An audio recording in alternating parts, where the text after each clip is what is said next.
Hello students of BBA 4th semester. Welcome your online video lecture. हम लोग unit 1 study कर रहे थे और इसके पहले के वीडियोस में हम लोगों ने देखा है meaning and nature of consumer behaviour और उससे रिलेटेड किस तरह से विगत वर्षों में सवाल पूछे गए और उसका हम लोगों ने उसको स्टडी किया, उसका आंसर लिखा।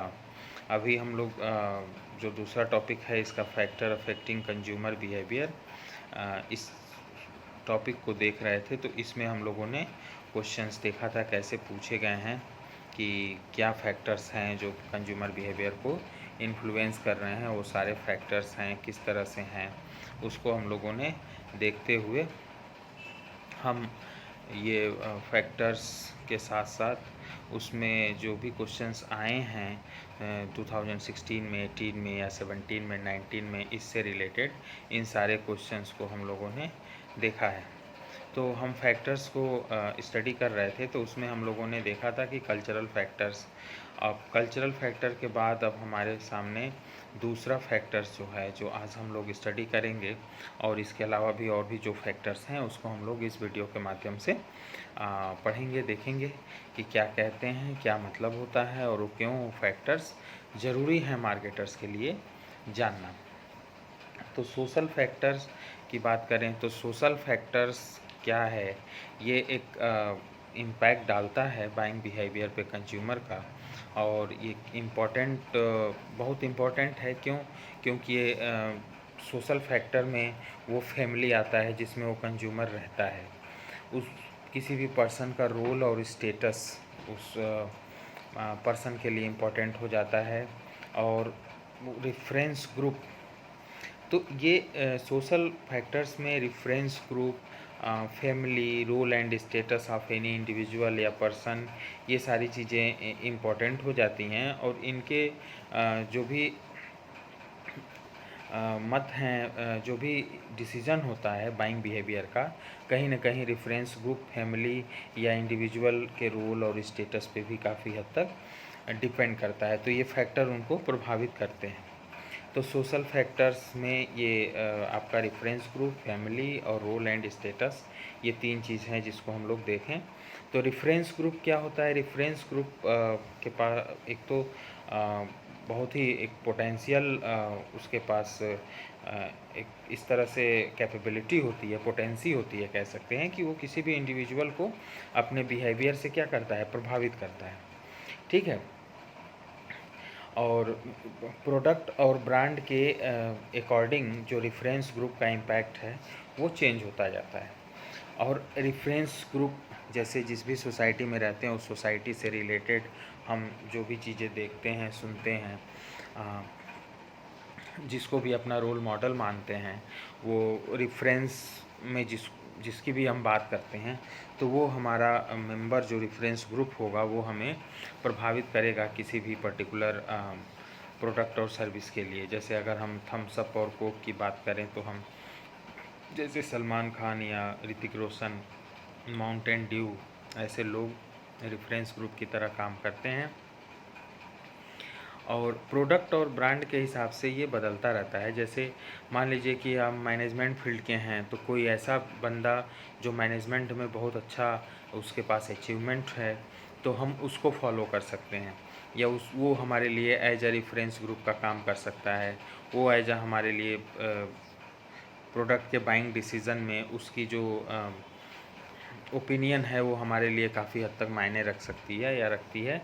तो इस तरह से रेफरेंस ग्रुप काम करता है किसी भी इंडिविजुअल के बाइंग बिहेवियर को चेंज करने में। Family buying behaviour strongly influenced by member of a family. आप कुछ भी खरीदने जा रहे हैं तो ज़रूर आप परिवार में उसकी चर्चा होती है, तो जो फैमिली के अदर मेंबर हैं वो उसके बारे में कुछ अच्छी चीज़ें या कुछ अगर उसमें खराबी है तो उसके बारे में बताएंगे, जिससे कि आपका निर्णय क्या होता है, प्रभावित होता है। जैसे कोई चीज़ बहुत अच्छा आपने पसंद किया, आपको लगता है कि हाँ ये सबसे अच्छा प्रोडक्ट है, कोई आपके फैमिली का मेंबर कहता है नहीं नहीं ये अच्छा नहीं है, एक हमारे दोस्त ने या फ्रेंड ने इसको यूज़ किया था तो उसका बहुत बुरा एक्सपीरियंस था। तो फैमिली मेंबर होने के नाते वो आपके डिसीज़न को प्रभावित करेगा, बिकॉज कि you all family member are attached with each other. ये डिपेंड करेगा कि किस तरह की फैमिली है। कोई फैमिली तो ऐसा है कि जहाँ पे कोई अटैचमेंट ही नहीं है, कोई दिल्ली में है तो कोई दौलताबाद में है, तो वहाँ कहाँ वो बाइंग बिहेवियर को इन्फ्लुएंस करने जाएंगे। लेकिन जहाँ पे भी फैमिली मेम्बर एक साथ हैं, उनके सेंटिमेंट्स अटैचमेंट्स एक दूसरे से हैं, तो वो बाइंग बिहेवियर को इम्पैक्ट डालेंगे। Therefore marketers are trying to find the role and influence of the husband wife and children. जैसे किसी भी पर्टिकुलर प्रोडक्ट के लिए तो जो बायर्स जो मार्केटर्स हैं वो इन्फ्लुएंस को देखेंगे कि हस्बैंड वाइफ बच्चे हैं परिवार में, तो सबका क्या मत है या सबका क्या ओपिनियन है, ठीक है, पर्टिकुलर किसी प्रोडक्ट के लिए। तो फैमिली का कोई भी मेंबर आपके डिसीजन को प्रभावित करेगा ही करेगा। कोई बहुत ज़्यादा करेगा हो सकता है, कोई बहुत कम करेगा। जिससे आप ज़्यादा जुड़े होंगे वो आपको ज़्यादा प्रभावित करेगा, होता भी है यही। रोल एंड स्टेटस की बात करें तो each person possesses different role and status in the society, जैसा हम लोगों ने बात किया। Upon the group clubs family organisation to which he belongs. जैसे कोई किसी क्लब से जुड़ा है, कोई किसी ऑर्गेनाइजेशन से जुड़ा है, तो वहाँ का कोई बॉस होगा, तो हो उसकी स्टेटस को देख के आप चाहते हो कि हम भी ऐसे बन जाएं, या हमारे पास भी ऐसा घर हो, या हमारे पास भी इस तरह के प्रोडक्ट हों जो हम यूज़ करें। तो आप उसके रोल और स्टेटस से इतने प्रभावित होंगे कि आपके चीज़ों को खरीदने में भी उसका एक झलक आपको देखने को मिलेगा कि आप भी चाहेंगे कि हम भी अपने बॉस की तरह कपड़े खरीदें, कपड़े पहने, ठीक है। जो चीज़ आप अफोर्ड कर पाएँ उस समय तक वो उतनी चीज़ें आप करेंगे। तो ये रोल एंड स्टेटस, अब वो ज़रूरी नहीं आपका बॉस ही हो, आपका कोई फ्रेंड हो सकता है, कोई क्लब मेंबर हो सकता है, आप किसी ग्रुप से जुड़े हैं उस ग्रुप का कोई मेंबर हो सकता है, जो कि इंस्टेंटली आपको प्रभावित कर सकता है और आपके किसी भी बाइंग डिसीजंस पे उसका असर पड़ता है या पड़ सकता है। तो role and status of the person या इंडिविजुअल ऑफ एनी सोसाइटी, तो उनके जो बाइंग बिहेवियर है वो डिपेंड करता है उनके ग्रुप पे, क्लब पे, फैमिली पे, ऑर्गेनाइजेशन पे, जहाँ से वो बिलोंग करते हैं। वहाँ के लोगों का जो रोल एंड स्टेटस है आपकी लाइफ में, या आप जो देख रहे हैं अपने आसपास, उसके हिसाब से उन बिहेवियर आपका प्रभावित होगा। Is it clear? Personal factors भी, जैसे हमारे साथ, जैसे कौन किस एज का है, कौन किस तरह के ऑक्यूपेशन में है, कौन कम पैसा कमा रहा है, कौन ज़्यादा पैसा कमा रहा है, कौन किड्स है, कौन टीनेज है, कौन यूथ में हो गया, कौन ओल्ड एज में चला गया, कौन मैच्योर हो गया, ये सारी चीज़ें पर्सनल फैक्टर हैं, ठीक है। उसकी लाइफ स्टाइल्स, उसकी इकोनॉमिक सिचुएशन, उसका ऑक्यूपेशन, उसकी पर्सनालिटी, उसका एज, उसका सेल्फ कॉन्फिडेंस, किसी भी व्यक्ति का, ये उसका अपना पर्सनल फैक्टर्स होते हैं। अब personal factors can also affect the consumer behaviour, ठीक है। तो हमारे अंदर जो हमारी खुद के जो भी वेरिएबल्स होंगे हमारे, या खुद के जो भी कैरेक्टर्स होंगे, वो हमारे बिहेवियर को ज़रूर प्रभावित करेंगे। से पहले एज के अकॉर्डिंग तो आपकी ज़रूरतें, चीज़ें बदलती जाती हैं। आप जैसे जैसे बड़े होते जाते हैं आपके टेस्ट और प्रेफरेंसेस में भी चेंजेस आने लगते हैं, आपके टेस्ट और प्रेफरेंसेस बदल जाते हैं। जैसे बहुत बचपन में है तो आप दूध पी के रह रहे हैं, फिर थोड़े बड़े हुए तो आप कुछ खाना चाहते हैं, फिर आप कोल्ड ड्रिंक पीना चाहते हैं, फिर इस तरह से आपके टेस्ट और प्रेफरेंसेस आगे बदल सकते हैं या बदलते जाते हैं। तो ये एज का फैक्टर जो है ये काफ़ी हद तक आपका पर्सनल फैक्टर है जो आपके बाइंग बिहेवियर को इम्पैक्ट करता है या प्रभाव डालता है। फिर कल को आप स्टूडेंट हुए तो आपकी ज़रूरतें कॉपी किताब, इंटरनेट, लैपटॉप की हो गई। फिर आप प्रोफेशनल हो गए तो आपकी ज़रूरतें बाइक या कार की हो गई। फिर कल को आप मैरिड हो गए तो आपकी ज़रूरतें घर और होम अप्लाइंसेस की हो गए। तो एज के हिसाब से जैसे जैसे भी आपने ग्रो किया है अपनी लाइफ में, उस तरह से वो फैक्टर्स आपके बाइंग डिसीजंस को प्रभावित करते गए हैं। Clear? Occupation of a person has significant impact on buying behaviour, क्योंकि ऑक्यूपेशन ही, जैसे अब कोई डॉक्टर है तो उससे रिलेटेड चीज़ें खरीदेगा, कोई बहुत ज़्यादा पैसा कमाने वाला बिजनेसमैन है तो वो अच्छी अच्छी चीज़ें खरीदेगा, वो बहुत महंगी महंगी कपड़े गाड़ियाँ खरीदेगा। अब कोई बहुत कम पैसा कमाता है तो सबसे पहले अपने बेसिक नीड्स को सर्वाइव करेगा।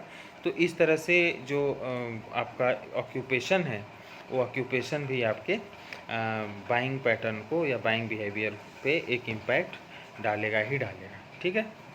Economic situation, economic current consumer economic situation, जैसे उसकी जिस तरह से भी अर्निंग है, जिस तरह से भी उसकी आर्थिक स्थिति है, वो उसके बाइंग बिहेवियर को इम्पैक्ट करेगा। अगर income and saving of a customer अगर बहुत ज़्यादा है तो he will purchase more expensive products, और अगर इनकम एंड सेविंग किसी भी पर्टिकुलर कंज्यूमर की ज़्यादा नहीं है तो वो क्या करेगा, वो आपके महंगी महंगी चीज़ें नहीं खरीदेगा, उसके बाइंग बिहेवियर में एक्सपेंसिव बाइंग का पैटर्न नहीं होगा, ठीक है। लाइफ स्टाइल की बात करें तो लाइफ स्टाइल रिफ़र करता है a way a person lives in a society and expressed by things in her surrounding, in his surrounding. वो अपने आसपास की चीज़ों को किस तरह से वो अपने आसपास की चीज़ों में, सराउंडिंग्स में, इन्वायरमेंट में किस तरह से अपने आप को रिप्रेजेंट करता है, एक्सप्रेस करता है, और वो किस तरह से अपने सोसाइटी में रहता है, ये उसकी लाइफ स्टाइल है। और लाइफ स्टाइल भी बाइंग बिहेवियर को ही प्रभावित करता है। जैसे किस तरह की आप कपड़े पहनना पसंद करते हैं, आप किस तरह से रहना पसंद करते हैं, आप क्या खाना पसंद करते हैं, तो ये सारी चीज़ें लाइफ स्टाइल आपके बाइंग बिहेवियर को प्रभावित करती हैं। Clear. Personality changes from person to person, time to time, place to place, ये चीज़ भी है। कल भी हम लोग डिस्कस कर रहे थे कि किसी की भी पर्सनालिटी है वो time to time, person to person change हो सकती है, प्लेस टू प्लेस चेंज हो सकती है। तो इस तरह से ये भी सारे फैक्टर्स भी हमें कहीं ना कहीं बाइंग बिहेवियर पे हमारे असर डालेंगे या प्रभावित करेंगे। तो पर्सनालिटी भी एक फैक्टर है। क्लियर। अब साइकोलॉजिकल फैक्टर क्या होता है, किस तरह से हमको प्रभावित करता है, कि अब हम यहाँ पे कह सकते हैं कि बेसिकली 4 साइकोलॉजिकल फैक्टर है। Perception, motivation, learning, belief and attitude हम कह सकते हैं, ठीक है। यहाँ पे 3-4 फैक्टर हैं जो बेसिकली हमें प्रभावित करते हैं।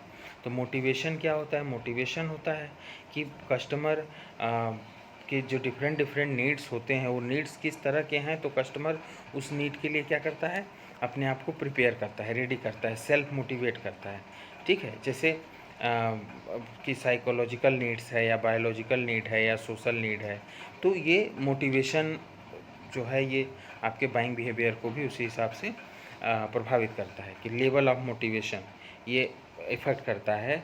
और वो लेवल क्या हो सकता है, कि साइकोलॉजिकल नीड्स हैं, कि बायोलॉजिकल नीड्स हैं, कि सोशल नीड्स हैं, ठीक है।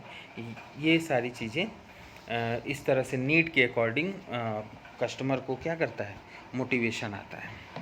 परसेप्शन क्या होता है, परसेप्शन किसी भी चीज़ को देख के, सुन के, समझ के उसके बारे में हमारे अंदर एक आइडिया डेवलप हो जाता है, हम उसको कहते हैं, वो हमारा परसेप्शन है।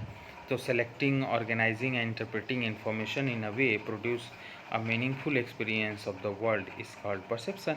मतलब जिस तरह से भी कोई चीज़ हम सेलेक्ट करते हैं, ऑर्गेनाइज करते हैं, उसको इंटरप्रेट करते हैं, उसको इन्फॉर्म करते हैं, इन्फॉर्मिंग वे में अब प्रोड्यूस होता है, और जो भी मीनिंगफुल एक्सपीरियंस हमको हुआ वो हमारा क्या है, उस पर्टिकुलर प्रोडक्ट के लिए वो हमारा परसेप्शन हो जाता है। Clear. Believes and attitude, customer का जो बिलीव्स है, एटीट्यूड है, मतलब किसी चीज़ में ट्रस्ट है, उसका जो रिएक्शन है, एक इमेज है, ब्रांड इमेज है कंज्यूमर का किसी पर्टिकुलर प्रोडक्ट के लिए या मार्केटर्स के लिए, ठीक है।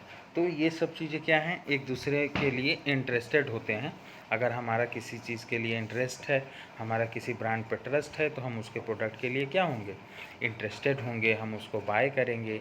ये हमारा बिलीफ होगा, हमारा एक भरोसा होगा, हमारा एक वैल्यू क्रिएशन होगा उस पर्टिकुलर प्रोडक्ट के लिए।